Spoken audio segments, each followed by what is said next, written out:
করছেন? না, মাননীয় কেন্দ্রীয় প্রতিমন্ত্রী কোনো চিঠি আমরা এখনও পাইনি। পেলে নিশ্চয়ই কোনো যদি কোথাও জটিলতা থাকে খতিয়ে দেখব।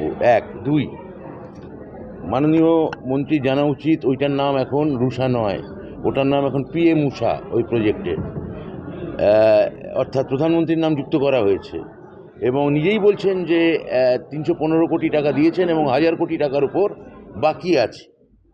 তাহলে বকেয়া টাকাগুলো আগে দিন, তারপর চিঠির উত্তর চিঠি পেলে আমি নিশ্চয়ই ওনাকে উত্তর দেব। কিন্তু এই পরিমাণ টাকা বাকি আছে এবং যে পরিমাণ শর্তাবলী ওরা দিয়েছেন সেই শর্তাবলীর সঙ্গে আগে আমাদের একটা লিখিত মৌ চুক্তি করতে হবে এবং সেই মৌ চুক্তি করার ক্ষেত্রে ওনাদের যে কেন্দ্রীয় শিক্ষানীতি, সেখানে যেমন আমরা বেশ কিছু জায়গা আমরা আপত্তি জানিয়েছি, সেটাও ওই মৌ চুক্তিতে কিন্তু উল্লিখিত হবে।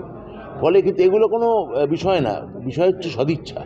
সদিচ্ছা যদি থাকে, মাননীয় কেন্দ্রীয় প্রতিমন্ত্রী যদি চান, শিক্ষা প্রতিমন্ত্রী, তিনি নিশ্চয়ই এই টাকা তার রাজ্য, তিনি এই রাজ্যেরই প্রতিনিধি, রাজ্যেরই বাসিন্দা, রাজ্যের ছেলে মেয়েদের জন্য এই টাকা তিনি কিন্তু চাইলেই নিয়ে আসতে, এই 1000 কোটি টাকার ওপর চাইলেই উনি নিয়ে আসতে পারেন, দিতে পারেন।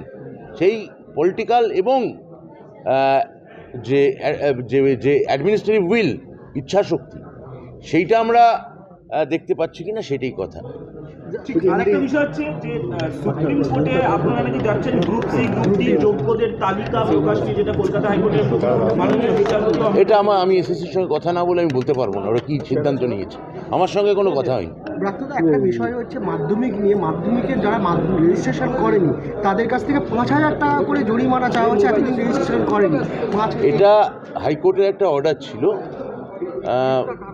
হাইকোর্ট বোধহয় অর্ডার দিয়েছিল 20,000 টাকা করে জরিমানা করতে। মানে আমি বোর্ডের থেকে একটা রিপোর্ট, এটা গণমাধ্যমের ভিত্তিতে আমি বোর্ডের থেকে রিপোর্ট চেয়ে পাঠাই। বোর্ড আমায় যে রিপোর্টটা দিয়েছে যে কলকাতা হাইকোর্টে একটা অর্ডার ছিল, যারা গতবার দেরি করেছিল ছাত্রপিছু, এবার মাত্র 50 জন হয়েছে।